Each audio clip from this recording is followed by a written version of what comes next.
본문을 통해서 왜 여호수아는 왕이 되지 아니려고 했는가 하는 제목으로 오늘 말씀의 은혜를 같이 나누겠습니다. 그러면 어떤 질문을 던지느냐가 그게 수준이고 그게 능력입니다.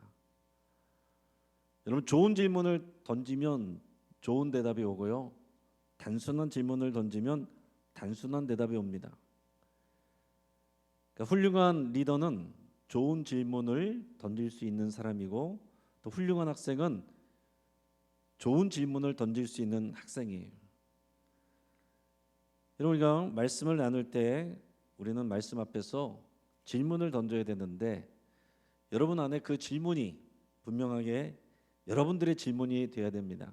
오늘 왜 여호수아는 왕이 되지 않으려고 했는가, 이 질문이 여러분들의 질문이 되기를 주의 이름으로 축복합니다. 아마 이 제목 자체가 조금 어색하실 거예요. 여호수아가 왕이 되지 않으려고 했다라고 생각도 별로 안 해봤을 텐데, 왜 여호수아는 왕이 되지 않으려고 했는가 하는 질문 자체가 조금 어색할 수 있습니다. 이 질문의 의도가 무엇인지를 알면 여러분 성경 전체의 그림이 보이는 거예요. 저의 또 바람은 우리 교인들에게, 또 우리 성도님들, 특히 우리 다음 세대들에게 우리 성경을 여러분들의 손에 다 들려드리는 것입니다. 빠짐없이 창세기부터 계시록까지 하나님의 말씀을 그대로 들려드리기를 바랍니다. 여기 있는 중요한 내용, 하나님의 마음을 여러분들이 받으실 수 있기를 바라고, 또 여러분들이 여러분들의 자녀에게 하나님의 말씀을 분명히 말씀해주고 가르칠 수 있도록 그렇게 갈 수 있기를 바랍니다. 교회 오래 다녔어도 성경이 뭡니까? 성경에 대해서 얘기를 하면 뭘 얘기해야 될지 모르고 그런 수준에 이제 있지 않고, 이제는 우리의 손에, 여러분의 손에 하나님의 말씀을 이렇게 들려드리기를 원하고, 그것을 위해서 저도 공부하고 배우고 또 여러분들에게 나누고자 하는 그런 계획과 비전을 가지고 있습니다. 그래서 여러분들도 그런 마음을 가지시고 여러분 할 수 있습니다. 여러분들이 성경 전체의 말씀을 여러분의 손 안에, 그래서 자신 있게 남들에게 얘기할 수 있는 그런 수준으로 다 갈 수 있도록 그렇게 우리가 꿈을 가지고 비전을 가지고 나갈 수 있기를 바랍니다. 근데 이 전체를 이해하는 데 있어서, 오늘 전체 큰 그림을 그리는 데 있어서 오늘 질문은 굉장히 중요한, 전체를 통찰할 수 있는 그런 좋은 질문이다라는 것을 여러분이 생각할 수 있기 바랍니다. 자, 여호수아 이후의 시대, 여호수아 바로 이후의 시대는 무슨 시대가 이어졌습니까? 약속의 땅으로 들어가서 사사 시대가 이어졌죠. 사사 시대가 이어졌습니다. 자, 사사 시대의 특징은 뭐냐? 사사 시대의 가장 큰 특징이 뭘까요? 왕이 없었다는 거예요. 이걸 아셔야 돼요. 물론 사사들이 다스렸죠. 사사는 재판관입니다. 필요할 때만 있는 거예요. 그러나 대를 이어서 뭐 이렇게 그것을 이어가는 그런 게 아닙니다. 왕과 같은 존재가 아닙니다. 필요에 따라서 하나님이 세워주는 그런 리더고 재판관. 사사라는 말이 한자로 재판관이라는 그런 뜻입니다. 그래서 사사기 시대의 특징은 뭐냐면 왕이 없다는 거예요. 인간 왕이 없다는 거. 여러분, 이게 굉장히 성경을 통찰하는 데 있어서 중요한 일입니다. 왕이 없는 시대, 하나님께서 약속의 땅으로 내려가서 하나님께서 왕이 없는 나라를 만들고자 했다는 거예요. 왜 왕이 없는 나라를 만들고자 했을까요? 하나님이 왕이 되시는 나라를 만들고자 했기 때문에. 그러니까 여러분, 이 성경의 창세기부터 요한계시록까지 하나님의 계획은 우리 개인을 구원하는 데 끝나는 게 아닙니다. 그 아주 초보적이고 기본적인 거예요. 구원받고 거기서 끝나면은 성경을 모르는 거예요. 구원받고 하나님의 새로운 언약 안에 들어가서 우리는 언약 백성이 되고 하나님이 우리의 왕이 되셔서 우리는 하나님의 나라를 살아가고 하나님의 나라를 세워가는 것, 그게 하나님의 성경에 기록되어 있는 역사고 마음이다라는 얘기입니다. 그래서 여러분, 성경의 전체적인 내용은 이 모세오경부터 해서 또 그 다음에 이어지는 여호수아 사사기, 그다음에 룻기까지 나오죠. 룻기는 사사 시대에 있었던 일이니까 이 사사 시대까지 원역사에서 이 족장들의 역사, 그리고 출애굽, 그리고 광야 시대, 그리고 약속의 땅으로 들어가서 이제 그곳에서 정착하는 사사 시대까지, 여기까지 내용이 뭐냐? 하나님이 계속해서 하나님의 말씀 또 그 뜻을 벗어나서 살아가는 그들 가운데서 아브라함을 한 사람을 선택하셔서 그에게 비전을 주시고 약속을 주신 것이 너를 통해서 민족을 만들고 하나님의 나라를 세우겠다는 거예요. 그 약속이 이어지고 이어져서 어떻게 됩니까? 야곱과 가족들이 요셉이 애굽의 총리를 있을 때 들어갔다가 이배굽해서 430년 만에 중다한 민족이 되는 겁니다. 애굽에 들여보낸 이유가 민족을 만드는 거예요. 중다한 민족을 만들어서 출애굽시켜서 광야에서 가르치는 거죠. 광야에서 가르칠 때 제일 중요한 건 뭐냐면 하나님과 언약을 맺는 겁니다. 하나님과 언약을 맺는 거예요. 그 언약을 맺는 건, 그 중심은 뭐냐 하면 하나님의 말씀 율법이 중심이에요. 그 율법의 중심은 모세오경이에요. 자, 이 모세오경, 그들에게 토라라고 하는 이 율법서, 이 모세오경이 그들에게 주어진 하나님 나라의 법입니다. 그래서 이 법을 여기에 담겨 있는 총 613가지라고 보통 얘기하잖아요. 613가지. 또 이렇게 하라. 248가지. 이런 거 하지 마라. 365가지 합쳐서 613가지의 율법이에요.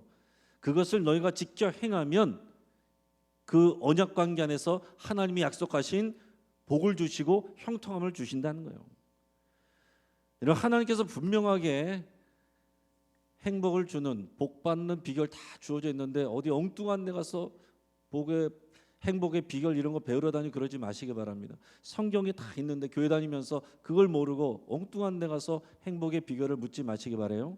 그 언약의 중요한 내용이 출애굽기 몇 장에 나와요? 19장 5절 6절 말씀입니다. 우리 같이 한번 읽어보겠습니다. 시작. 모세가 백성에게 이르되 준비하여 셋째 날을 기다리고 여인을 가까이 하지 말라 하니라. 셋째 날 아침에 우리가 번개와 빽빽한 구름이 산 위에 있고 나팔 소리가 크게 들리니 진중에 있는 모든 백성이 다 떨더라. 제가 드린 말씀하고 조금 다르네요. 제가 방금 전에 몇 절 나왔어요? 15절 16절이었습니까? 제가 드리는 건 5절 6절이 나와야 되는데 제가 잘못 드린 것 같아요. 다시 한번 출애굽기 19장 5절 6절이 언약의 내용인데 제가 그 말씀을 읽어드리겠습니다. 세계가 다 내게 속하였나니 너희가 내 말을 잘 듣고 내 언약을 지키면 너희는 모든 민족 중에서 내 소유가 되고 너희가 내게 대하여 제사장 나라가 되며 거룩한 백성이 되리라. 너는 이 말을 이스라엘 자손에게 전할지니라. 아멘. 하나님이 언약을 맺는 내용입니다. 그러면서 여기서 뭐라고 그랬어요? 내 언약을 지키면, 쉽게 말해서 모세오경에 나오는 율법이에요. 너희가 이 법을 다 지키면 뭐라고 그랬습니까? 너희는 내게 대하여 소유가 되고 제사장 나라가 된다 그랬습니다. 그래서 이 구약의 시대에 하나님이 세우고자 했던 그 시대를 우리는 이 말씀을 통해서 제사장 나라라고 표현할 수가 있어요. 제사장 나라. 크게는 이제 하나님의 나라인데 구체적으로는 제사장 나라라고 하나님께서 이렇게 표현하셨어요. 율법과 제사장이 중심이 되는 그런 하나님의 왕이 되는 나라가 제사장 나라입니다. 그리고 모든 세계가 다 내게 속하였느니 너희는 제사장 나라가 된다는 말은 너희를 통하여, 이스라엘 백성을 통하여 모든 민족이, 하나님에게 다 속한 모든 민족이 하나님의 백성 되게 하시겠다는 그 큰 비전이 이 그림 안에, 이 말씀 안에 그 그림이 담겨 있다라는 얘기입니다. 여러분, 우리는 이 언약의 내용, 그래서 제사장 나라가 된다라는 이것을 잘 아셔야 됩니다. 자, 제사장 나라의 특징은, 아주 중요한 특징은 뭐냐면 인간 왕이 없다는 거예요. 인간 왕정 제도를 따라가지 않습니다. 그럼 어떻게 해요? 하나님이 왕이 되시는 나라는 어떤 나라입니까? 어떻게 합니까? 하나님이 매일 국무회의 열어요? 매일 이래라 저래라 말씀하십니까? 그러지 않아요. 이미 모세오경 율법을 다 주셨기 때문에 백성들은 다 그 법을 따라서 살면 돼요. 또 리더가 이제 제사장이 있고 제사장을 중심으로 해서 그 말씀을 따라 살면 됩니다. 그러다가 잘 못 지키는 거는 용서받는 제사 제도를 통해서 용서받으면 돼요. 그 법을 따라 살고, 부모는 특히 아버지가 자녀에게 그 율법을 계속해서 가르치고 그 자손이 자손을 계속해서 가르쳐서 그 나라가, 제사장 나라가 이어지게 하는 것, 이게 구약에 나오는 쉐마 명령이고 제사장 나라가 이어지게 하는 하나님의 방법이었습니다. 그래서 우리가 지금 가정 예배를 다시 회복하자는 그런 것을 운동을 하는 이유는 이 하나님의 명령 앞에, 그 하나님의 복 주시는 원리 앞에 우리가 다시 돌아가고 순종하자라는 것입니다. 그래서 우리는 구원받고 끝나는 게 아니다라는 거예요. 하나님의 나라를 알아야 되고, 하나님의 나라 알면 우리가 살아가고 있는 이 나라에 대해서도 관심을 가져야 되고, 우리가 살아가고 있는 이 교회와 가정과 이 지역도 하나님 나라가 되게 하는 데에 우리의 관심을 가져가야 된다는 얘기입니다. 하나님의 나라는 하나님의 통치가 이루어지는 것이 하나님의 나라예요. 하나님의 뜻대로 이루어지는 것이 우리 가정이면 거기가 하나님의 나라, 천국 가정이 되는 것이고, 교회가 그래야 되는 것이고, 이 대한민국이, 이 나라 한 민족이 하나님의 뜻이 이루어지는 하나님 나라 되게 하기 위해서 우리는 기도해야 되고, 그 일을 위해서 우리가 이 나라에 기여를 하는 일꾼이 되고 리더가 되어야 되는, 그게 우리의 사명이다라는 얘기죠. 단지 우리가 높은 자리에 가서 우리가 잘 먹고 잘 살고 어려움 없이 살고자 여기로 우리를 부르시는 게 아니라, 하나님 나라 백성으로서, 리더로서 이 온 땅 가운데 하나님 나라, 하나님의 통치가 이루어지게 하는 것에 저와 여러분들을 부르신 거예요. 재능을 주시고 또 여러 가지 재정도 허락하시고 지혜를 주시고 기회를 주시고 배울 수 있게 하시고, 이런 모든 것들은 하나님 나라 일꾼으로서 우리가 살아가는 공동체가 하나님 나라 되게 하시고자 하는 하나님의 뜻, 그게 우리의 사명입니다. 이게 모르면 우리가 도대체 이 땅에 왜 살아가야 되는지 의미도 모르고 왜 사는지도 모르고 그냥 내가 하고 싶은 대로 그냥 아프지 않고 편하게 고생하지 않게, 그게 온전히 목적에 대해서 살아가는 사람들이 많다는 얘기고요. 교회 안에도 이런 하나님의 마음과 성경을 모를 때에 그냥 내 마음대로 내가 원하는 행복과 성공을 추구하며 하나님 나를 도와주시는 분으로 그렇게 오해하면서 살아가는 그런 가라지 같은 그리스도인들이 양산될 수 있다라는 것을 우리는 경계해야 됩니다. 그래서 이 모세오경과 여호수아 사사기까지는 하나님께서 하나님 나라를 세우고자 하는 하나님의 마음이었다라는 거예요. 그래서 이 사사시대가 이루어졌습니다. 그래서 우리가 나라에 대해서 자꾸 얘기를 하는 이유는 뭐냐면, 나라에 대해서 관심 없으면 안 된다는 거예요. 왜 그렇습니까? 우리가 아무리 열심히 살고 착하게 살고 노력해도 나라가 망하면 우리 다 망하는 겁니다. 나라가 자유를 빼앗기면 우리 다 자유를 빼앗기는 거예요. 나라가 병들면 우리 다 병드는 겁니다. 우리가 이것을 다 역사적으로도 경험했지 않습니까? 여러분, 일제시대 때 나라가 주권을 빼앗기면 우리가 다 불행해지는 거예요.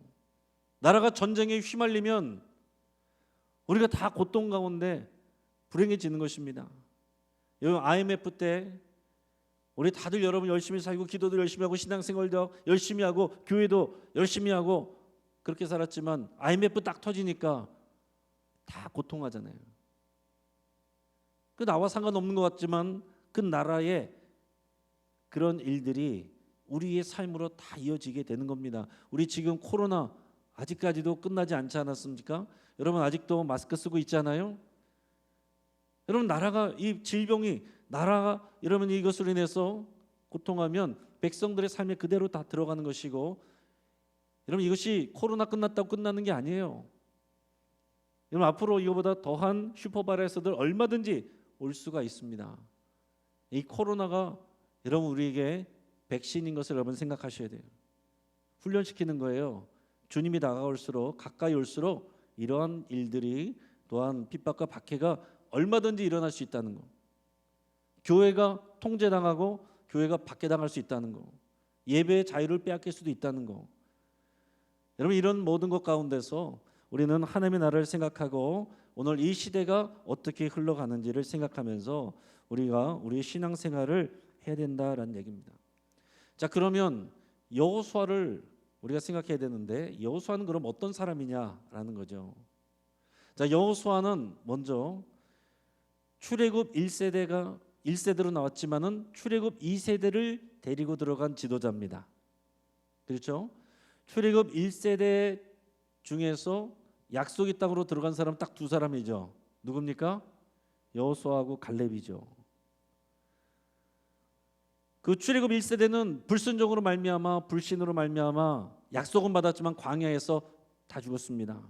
기적도 다 보았지만 다 죽었어요. 기적 봤다고 신앙생활 잘하는 게 아닙니다. 말씀을 따라서 사는 사람이 잘하는 거예요. 기적은 여러분 하나님이 도우시는 우리에게 어떤 동기부여 같은 것이고 계속해서 기적으로 사는 것이 아니라 말씀을 따라서 그 말씀을 알고 우리가 스스로 순종하여 사는 것이 하나님이 기뻐하시는 일이에요. 하나님이 베풀어 주시는 기적으로는 우리가 하나님께 영광 돌릴 게 없어요. 하나님이 하신 일이기 때문에. 그러나 하나님의 법을 따라서 지키기 어려운 상황 가운데서 믿음으로 그 법을 따라 지킬 때 하나님을 기쁘시게 하고 하나님께 우리에게 주시는 영광이 있는 겁니다. 근데 여호수아가 한 일은 또 뭐예요? 그래서 약속의 땅으로 들어갔습니다. 그 전에 출애굽 초기에 약속의 땅 정탐꾼으로 같이 갔다 왔을 때 믿음의 말을 했던 사람이 여호수아 갈렙이었죠. 그러나 그 둘 중에서도 하나님이 모세의 후계자로 세운 사람이 여호수아입니다. 갈렙도 대단한 사람인데 여호수아는 하나님이 선택한 모세 다음의 리더예요. 그래서 결국 하나님의 이 꿈, 약속의 땅으로 이 민족을 데리고 들어가서 거기서 하나님의 나라를, 제사장 나라를 만들어가고자 하는 그 일을 실현케 한 사람이 여호수아입니다. 그냥 들어가서 살면 되는 게 아닙니다. 거기 살고 있는 거인 족속들, 가나안 족속들하고 전쟁해서 그 땅을 차지해야 돼요. 믿음으로 싸워야 됩니다. 그것이 다 끝나고 나서는 골고루 12지파에게 땅을 분배했어요. 자, 그러고 나서 이제 그런 시간이 한참 지난 후에 이제 평안한 시절이 왔어요. 그리고 이제 여호수아도 나이가 들었습니다. 이제 여호수아도 이 세상을 떠날 때가 가까이 왔는데 이제 여호수아도 이제 모세가 떠날 때가 가까이 왔을 때 신명기 말씀을 통해서 백성들을 가르쳤던 것처럼 여호수아도 자신의 죽음을 앞두고 이 백성들의 모든 리더들, 관리들 이런 사람들을 세겜이라는 곳에 다 모이게 했어요. 이 세겜이라는 곳은 예루살렘 지역, 예루살렘에서 위로 북쪽으로 한 65km 정도 올라가면 있는 곳이 세겜이고, 그 세겜 지역은 지금의 현재는 이스라엘 땅에서는, 팔레스타인 땅에서는 나블로스라고 불리는 그런 곳이에요. 자, 여기 이 세겜에 모여서 이 여호수아가 뭘 하느냐? 이 창세기부터 이 여호수아 이 시대까지 우리가 어떻게 여기까지 오게 됐는지, 왜 우리가 여기 왔는지, 여기서 우리가 어떻게 살아야 되는지, 하나님이 어떤 분인지, 하나님이 우리를 어떻게 인도하셨는지, 어떤 은혜를 주셨는지, 어떤 약속을 주셨는지 그걸 쭉 얘기합니다. 앞에서 말씀드린 것처럼 저도 우리 교인들이 이웃들에게, 여러분들의 자손들에게 앉은 자리에서 쫙 얘기할 수 있는 그런 실력을 갖추기를 바라고, 그렇게 되기를 또 될 수 있도록 도와드리겠습니다. 그 말씀을 하고서 그것을 가르치면서 우리가 결국 하나님의 약속대로 형통하게 살 수 있고, 그 복을 받는 비결은 그 언약을 맺은 율법, 모세오경, 그거를 지키는 거다. 그거를 가르쳤어요. 그래서 이 말씀을 나누는 자리는 뭐라고 할 수가 있냐면 언약 갱신의 자리다. 따라해 보겠습니다. 언약 갱신의 자리. 우리가 다 믿음이 있고 우리 하나님 앞에 우리의 삶을 드리기로 헌신하였는데 우리가 이렇게 기도할 때마다 우리가 언약을 갱신하는 거예요. 주의 말씀대로 살기로 또 결단하고 또 결단하고, 이 언약 갱신을 하는 자리에서 오늘 여호수아가 이 모여있는 모든 리더들에게 무슨 말씀을 하는지 그것을 생각하면서 오늘 본문을 같이 읽어보도록 하겠습니다. 여호수아서 24장 15절 같이 읽겠습니다. 만일 여호와를 섬기는 것이 너희에게 좋지 않게 보이거든 너희 조상들이 강 저쪽에서 섬기던 신들이든지 또는 너희가 거주하는 땅에 있는 아모리 족속의 신들이든지 너희가 섬길 자를 오늘 택하라.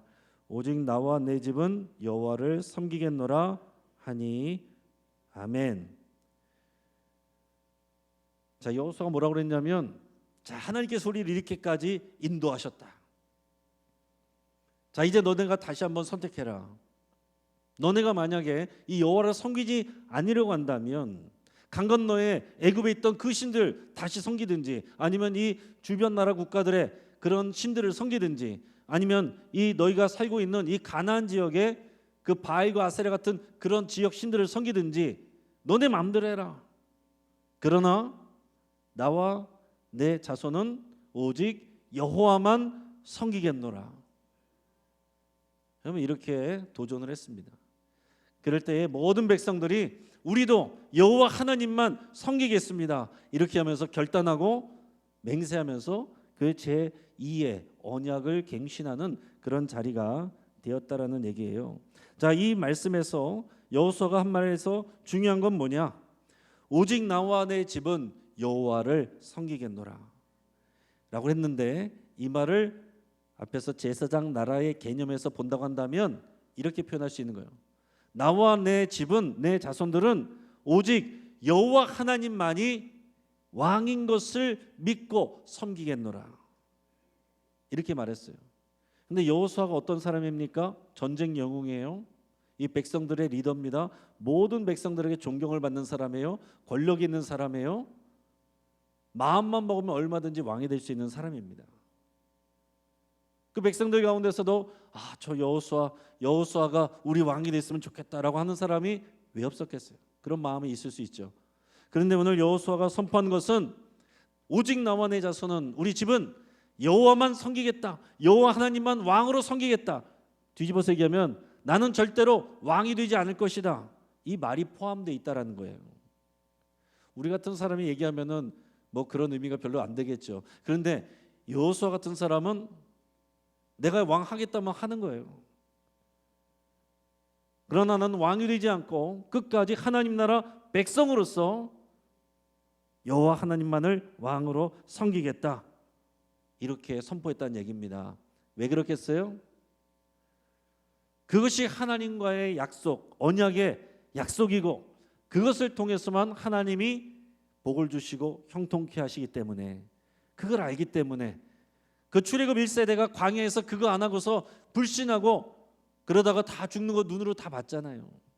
그리고 그 말씀을 따라서 좌로나 우로나 치우치지 않고 율법을 옆에다가 두고서 그 말씀대로 행하라, 거기에 순종했을 때 하나님이 역사하신 것들을 경험했잖아요. 전쟁에서 이기게 하셨고 그 약속의 땅을 불가능해 보이던 그 전쟁에서 이겨서 그 땅이 정착하는, 그 땅을 차지하는 아무것도 없는 이 백성들이, 떠돌이들이, 원래 이스라엘 백성들을 이스라엘 백성이란 나라란 이름이 생기기 전에는 히브리인들이라고 불렸습니다.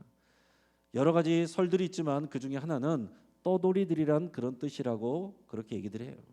그러니까 하나의 나라도 아니었어요. 그냥 수많은 사람들이 많은 그냥 어떤 무리, 민족이었는데 나라가 된 거예요. 그리고 들어와서 나라를 세운 것입니다. 근데 특이하게 왕이 없어요.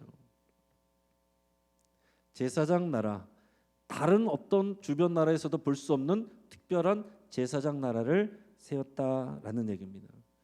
그래서 사사기 시대가 진행이 되는데, 사사기 시대 중에서도 이러한 분명한 여호수아의 말씀을 듣고 기억하고 그 말씀을 그대로 행동한 그런 사사들이 있습니다. 그중에 대표적인 사람이 기드온이라는 사람이에요. 기드온 시대 때 미디안 백성들이 와서 싸움을 했는데 이겼습니다. 그렇게 이겼을 때에 전쟁 영웅이 된 거예요. 전쟁 영웅이 됐을 때 모든 백성들이 나와서 기드온에게 뭐라고 그랬냐면 너무 좋은 거죠. 눈에 보이는 이런 리더가 있으니까 너무 든든한 거예요. 그래서 우리의 왕이 돼 주십시오라고 얘기합니다. 그럴 때 기드온이 뭐라고 하는지 우리 사사기 8장 22절에서 23절 우리 같이 한번 읽어보겠습니다. 자, 시작. 그때 이스라엘 사람들이 기드온에게 이르되 당신이 우리를 미디안의 손에서 구원하셨으니 당신과 당신의 아들과 당신의 손자가 우리를 다스리소서 하는지라. 기드온이 그들에게 이르되 내가 너희를 다스리지 아니하겠고 나의 아들도 너희를 다스리지 아니할 것이요 여호와께서 너희를 다스리리라 하니라. 아멘. 기드온도 왕이 되지 않으려고 결단하고 노력한 사람이다라는 얘기입니다. 그 앞에 사무엘도 그 모든 백성에게 영향을 미치는 사람이었지만 왕이 되지 않으려고 노력한 사람이고 여호수아가 그런 사람이고 기드온이 그런 사람이에요. 여러분이 기드온이 이런 훌륭한 믿음의 말을 했습니다. 내가 왕이 되지 않을 것이다. 우리 자손들도 왕이 되지 않을 것이다. 오직 하나님만 너희를 다스릴 것이다. 이 나라는 제사장 나라니까 하나님이 왕이 되어서 너희를 다스릴 것이다. 이 말을 하는 겁니다. 근데 안타깝게 훌륭한 일을 하고서는 작은 실수들을 범하는 게 있는데 그 전쟁에서 탈취한 금고리들을 그럼 모아봐라. 그래서 금으로 에봇을 하나 만들었습니다. 에봇은 뭐냐면 제사장이 입는 그런 이제 갑옷 같은 옷인데 보통 그 옷을 입고 제사장이 하나님의 뜻을 묻거든요. 그거를 만들어놨더니 백성들이 점점 그걸 음란하게 섬겼다라고 그랬어요. 그러니까 신앙이 좀 잘못되어 가기 시작하더니 기드온의 아들 아비멜렉은 왕이 되려고 그랬습니다. 그래서 자기의 형제들 70명을 한 반석 위에서 한꺼번에 다 죽여버려요. 그러고는 반역을 일으켰다가 왕이 되려고 했다가 결국에는 하나님의 심판과 징계를 받아서 한 여인이 집어던진 맷돌 돌짝에 맞아가지고 머리가 깨져서 죽습니다. 여러분 그 후에 이어지는 게 왕정시대의 역사고 하나님께서 왕이 돼서 다스리고자 하는 그 하나님의 마음이 그대로 잘 되지 않는 그런 모습들을 우리가 보게 됩니다. 제 앞에 이미지 하나 보여드리겠는데 왕정제도와 제사장제도 한번 보여주시면 여러분 보통 나라들 민족들은 왕정을 갖습니다. 그래서 이스라엘 백성들도 왕정을 갖기를 원했어요. 왕의 제도를 갖기를 원했습니다. 그러나 하나님이 만드신 하나님의 나라는 제사장 나라고 제사장 제도예요. 어떻게 다른가 한번 보세요. 사람인 왕이 다스리는 나라는 사람 왕이 다스립니다. 그러나 제사장 나라는 하나님이 다스려요. 또 왕정 제도에서는 왕권이 중심이지만 제사장 나라에서는 백성이 중심돼. 하나님의 율법을 잘 보면 백성을 위한 법들이에요. 제사장 왕정에서는 백성들을 계급체계로 다 나눠버립니다. 그러나 제사장 제도에서는 어우러지는 공동체를 그 율법 안에 다 말씀하고 있어요. 부유한 자들이 가난한 자들을 돌보는 거, 힘 있는 사람들이 가난한 사람들에게도 똑같이 대우하라는 거, 그게 하나님의 공입니다. 또 왕정제도는 강자 중심의 명령체계라고 한다면 제사장 나라는 사회적 약자를 배려하는 것이 우선이 되는 그런 나라입니다. 하나님의 율법은 우리가 신약 시대에 예수님이 율법주의자들, 율법사들과 싸워서 그런 것이지 그걸 버리려고 그런 게 아니에요. 성취하려고 오신 겁니다. 그 율법의 내용들은 하나님의 마음이 담겨 있고 굉장히 훌륭한 제도입니다. 그래서 이 구약 시대에 그 율법대로 그대로 순종했을 때는 하나님의 형통과 하나님의 복이 주어졌습니다. 그러나 그것을 떠났을 때는 끊임없는 하나님의 경고대로 여러 가지 어려움들이 차례대로 오는 것을 수도 없이 반복해요. 그게 이스라엘의 왕정 제도의 그런 역사입니다. 오늘 얘기를 길게 했지만 오늘 이 시대에 우리에게도 동일한 얘기예요. 여러분 우리가 왕이 되지 않으려고 노력하면서 살아야 됩니다. 그 얘기는 우리의 왕은 누구십니까? 이 신약 시대에 와서 그 하나님이 구체적으로 보여지는 예수 그리스도로 오셨어요. 예수 그리스도가 우리의 왕이십니다. 이게 우리의 고백인 거예요. 예수 그리스도가 우리의 왕이고 예수 그리스도가 우리의 주님입니다. 근데 이 새로운 나라, 이제는 제사장 나라가 끝나고 예수님이 오시면서 이제는 하나님의 나라가 선포되고 이루어졌는데, 이 나라는 특별한 나라죠. 왕이 백성들을 위해서 죽는 나라. 이런 나라가 어디 있습니까? 지도자가 어려우면은 백성들 버리고 도망가는 역사들이 얼마나 많아요? 우리에게도 그런 뼈아픈 역사들이 있잖아요. 리더들이 도망가는 역사들, 사건들. 그러나 이 하나님의 나라에서는 왕이신 예수님이 우리를 위해서, 백성을 위해서 죽으시고 먼저 섬겨주시는 그런 나라입니다. 교회는 그런 하나님의 나라의 원리와 법칙이 이루어지는 곳이에요. 우리가 세상 나라의 법칙을 따라가느냐, 하나님 나라의 법칙이 교회에서 이루어지느냐? 여러분, 신문에서 요즘 교회들을 뭐라고 평가하고 비판합니까? 제왕적인 리더십, 기업화하는 교회. 이게 하나님 나라를 따라가는 게 아니에요. 세상 나라 원칙을 따라가게 될 때 그런 비판을 받게 되는 것입니다. 우리가 그것도 귀담아 들을 필요가 있고, 교회 바깥에 있는 사람들도 이 교회가 정말 세상 나라와 다른 특별한 질서와 아름다운 가치를 구현해내 주기를 바라고 있는 것입니다. 사랑하는 여러분, 오늘 여러분들 여러 가지 기도 제목과 염려와 근심 가지고 오늘 이 자리에 나왔는데, 물론 하나님께서 응답하십니다. 그런데 우리의 삶을 여러분들이 스스로 보시면서 더 간구하고 우리의 기도가 더 수준이, 레벨이 높아져야 되는 것은 하나님의 이런 큰 뜻을 알고서 우리의 삶을 바라보셔야 된다는 거예요. 당장 하나님 우리에게 치유도 해주시기를 원하고, 잘되게 해주시기도 원하고, 형통케 해주시기도 원하고, 진로도 넓혀주시기를 원하고 그러시죠. 그러나 하나님의 더 큰 뜻은 우리가 예수님만을 우리의 왕으로 믿고 순종하며 그 하나님 나라의 가치대로 살아가는 하나님 나라 백성, 하나님 나라 일꾼으로 세워가기를 바라십니다.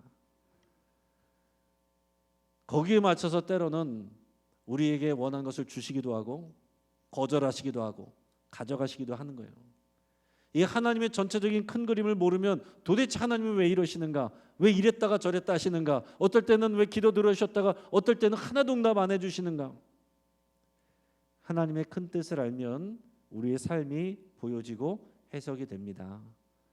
오늘 우리 금요일에 여러 가지 기도 제목 가지고 나오셨지만, 우리의 기도 제목을 이 하나님의 큰 뜻 아래서 여호수아가 왕이 되지 않으려고 했던 그 이유와 그 믿음을 우리가 가지고서 하나님 앞에 기도함으로 나가기를 원합니다. 우리 왕 대신 예수 그리스도의 이름을 붙들고 주님 앞에 나갈 수 있기를 주의 이름으로 축복합니다. 같이 한번 기도하겠습니다.